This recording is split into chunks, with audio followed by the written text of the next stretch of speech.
Hola, ¿qué tal? Muy buenos días, noches o tardes para quien nos está viendo. En este presente video para la materia de dirección financiera vamos a hablar sobre lo que aprendimos cada quien de los respectivos integrantes de este equipo sobre la materia de dirección financiera. Los integrantes de este equipo es Luis Ortega, Midori Arita y su servidor, Jair de la Torre. Lo empezaremos a abordar a partir de los conocimientos de materias anteriores como contabilidad o finanzas, para empezar a abordar lo que es la actual materia de dirección financiera.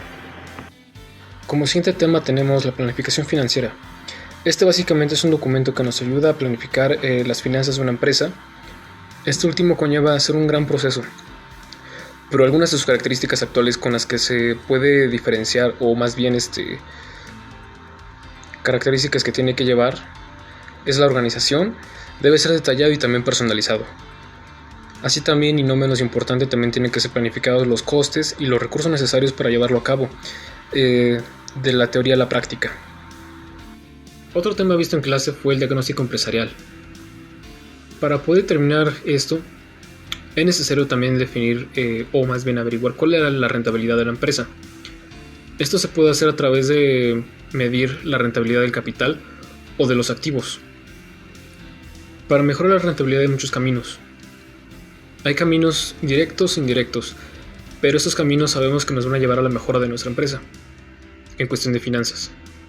El primero lo podemos basar en reducir los costos o reducir los gastos, sobre todo en aquellas cosas que no son necesarias, como por ejemplo dejar de hacer cosas que no son valoradas por el cliente, quizá algún tipo de detalle en la mercancía, en el servicio, detalles que son insustanciales a la hora de vender el producto. Simplemente será bueno quizá minimizarlos, básicamente más minimalistas. Otra también puede ser reducir el espacio en el que se está rentando, digamos oficinas o lugares de esta índole. Esto para poder reducir los gastos y de esta forma, básicamente tener menos gastos innecesarios. O también poder hacer quizá una auditoría para ver si tenemos algún tipo de exceso de personal, básicamente insustancial a lo que viene siendo el producto final o el servicio final. Esto también determinaría un incremento en el capital de la empresa. No gastaríamos más. De esta forma podríamos reducir los costos y los gastos, aunque también es una buena estrategia aumentar las ventas. Vender más, eso incrementaría nuestras utilidades, aunque no necesariamente tenemos que vender regalando el producto. Básicamente con alguna buena campaña de marketing o algún tipo de campaña en la cual ayude a aumentar las ventas, alianzas y otro tipo de estrategias. Otro de los temas que vimos en clase fue el de las acciones, que en lo personal fue un tema que recuerdo bastante. Estos se pueden definir como la división de los títulos de una propiedad en sí de una sociedad. Y estos normalmente se venden en mercados bursátiles alrededor de todo el mundo, disponibles para todo tipo de público, ya sean empresarios o personas comunes, aunque también hay acciones que van dirigidas a cierto tipo de público. El número total de las acciones cotizadas en una empresa es igual a las acciones en su mercado o su capital de mercado. Las acciones emitidas en las bolsas son acciones provenientes de sociedades anónimas o sociedad en comandita. Las acciones normalmente confieren a su titular derechos sobre la misma empresa. Un ejemplo también puede ser que participe en las juntas de accionistas de la misma empresa. Ese sería un derecho, pero también tienen un valor futuro. Este valor futuro depende mucho de qué tanto vaya creciendo la empresa, porque a lo mejor se puede haber comprado por una cantidad mínima, quizá de 5 pesos inclusive, y con el tiempo haber pasado una cantidad mucho mayor, por ejemplo, inclusive 2,000 pesos. Obviamente eso traducido en términos de dólares, pero la idea es esa. La acción empieza a crecer y por lo cual se convierte básicamente en una ganancia, aunque también existe la posibilidad de que haya una pérdida, si es que las acciones se deprecian. Y esto sería a consecuencia de que la empresa simplemente pierda popularidad o le vaya mal financieramente en las ventas, o en alguna otra cuestión que determine un resultado similar. Otro tema visto en clase que va de la mano con el tema anterior de las acciones es el de los mercados financieros. En estos mercados podemos encontrar a la venta acciones, bonos o diferentes tipos de monedas. Esto se lo denomina como valores financieros. Los mercados financieros son un espacio físico o también virtual, inclusive ambos, donde se realizan este tipo de transacciones. También inclusive mercados de materias primas son considerados como mercados financieros, no solamente los anteriores ya dichos. Esto siempre y cuando el consumidor no busque consumirlo de forma inmediata, sino más bien que prevalezca a futuro. En pocas palabras, en el trazo de su consumo. Estos mercados, como toda cosa en la economía, en finanzas, están afectados por la oferta y la demanda. Los mercados financieros pueden facilitar varias cosas, como por ejemplo el aumento de capital en mercados de capitales, la transferencia de riesgos en los mercados de derivados y el comercio internacional en los mercados de divisas. Básicamente se puede decir que son acciones en las que se reúnen personas que crean una oferta y una demanda. Básicamente van a reunir a personas que necesitan los recursos financieros con personas que los poseen.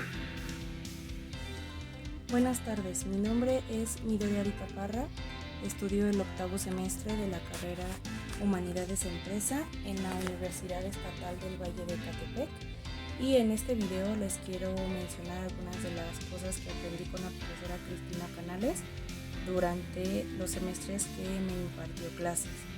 Y estas cosas son: aprendimos a hacer un estado de resultados integral, a hacer un esquema de mayor, un libro diario, un libro de mayor, a realizar un balance general, todas sus partes, lo vimos en teoría, lo que son los activos, los pasivos, cómo diferenciarlos, el debe, el haber, aprendimos a hacer hojas de cálculo en Excel, vimos análisis financieros, vimos las NIF, cuáles son las NIF que se aplican en los asientos contables. Vimos también lo que es la planeación financiera, la constitución empresarial, vimos la rentabilidad, conocimos un poco de los mercados financieros y vimos todas estas cosas tanto en la teoría como aplicado a la práctica. Y la maestra nos ponía muchos ejemplos con empresas ficticias. Nosotros teníamos que realizar el balance general y el estado de resultados para conocer el estatus de la empresa. También vimos qué se necesita para que nosotros queremos abrir nuestra empresa y qué necesitamos hacer para poder constituirla desde cero. Y muchas gracias, eso sería todo. Hola, buen día. Soy Luis Otto Aguilar. Me gustaría empezar a hablar un poco sobre los portafolios de inversión, que prácticamente son como una especie de seguro que te ayuda a cubrir tus inversiones, obviamente a largo plazo, ya que los portafolios de inversión a corto plazo no existen, podría decir, ya que estos portafolios necesitan tener estos guardado un mínimo de 6 meses a años para ver y empezar a ver resultados. También me gustaría hablar un poco sobre el interés simple y interés compuesto, ya que el interés simple simplemente es el capital inicial, mientras que el interés compuesto es todos los intereses que se le han generado a ese capital. También me gustaría resaltar que gracias a la profesora Cristina, desde Contabilidad 1, que nos ha dado este tipo de materias de contabilidad, que he aprendido mucho, por lo menos lo básico. Por ejemplo, he aprendido sobre los activos, pasivos y los bancos, ya que varias personas y conocidos que tengo me han preguntado sobre estos temas y yo les explico de una manera muy fácil y que incluso yo mismo me sorprendo, pero ya que nunca ha sido muy fuerte este tipo de materias, ¿no? De números y todo esto. Aunque yo no me considero un contador, sí sé un poco sobre contaduría y he podido explicarle a estos parientes míos sobre los acreedores, los proveedores, todo este tipo de rollos, gracias a que la profesora Cristina nos hizo hacer muchas prácticas desde Contabilidad 1 y eran prácticas para mí nada fáciles, no eran fáciles para mí y me pareció que se me ha quedado un poco de estas prácticas que hemos tenido y gracias a ello me siento muy orgulloso en el aspecto que todos estos pequeños conceptos que tal vez un contador lo sepa, yo los domino un poco aunque yo soy un administrador, no un contador, y gracias a ello me siento orgulloso y feliz de que por lo menos tengo algo con que defender. Como una conclusión podemos aludir en este video a que vimos temas de bastante interés, tanto en un sentido financiero, sí, desde una manera personal, pero también abordada mucho más a la empresa. Nosotros como futuros administradores tenemos que utilizar este tipo de herramientas, quizá desde lo que vimos desde la materia de contabilidad hasta lo que estamos viendo en este semestre. Todo resulta importante para la formación profesional, para ser alguien que tenga éxito. Y bueno, también si en un futuro se implementa una empresa por nosotros mismos, es importante determinar todas estas herramientas, ya que son fundamentales. Nuestro equipo estuvo conformado por Midori, Luis y su servidor una vez más, Jair de la Torre. Gracias por vernos y su tiempo. Hasta luego.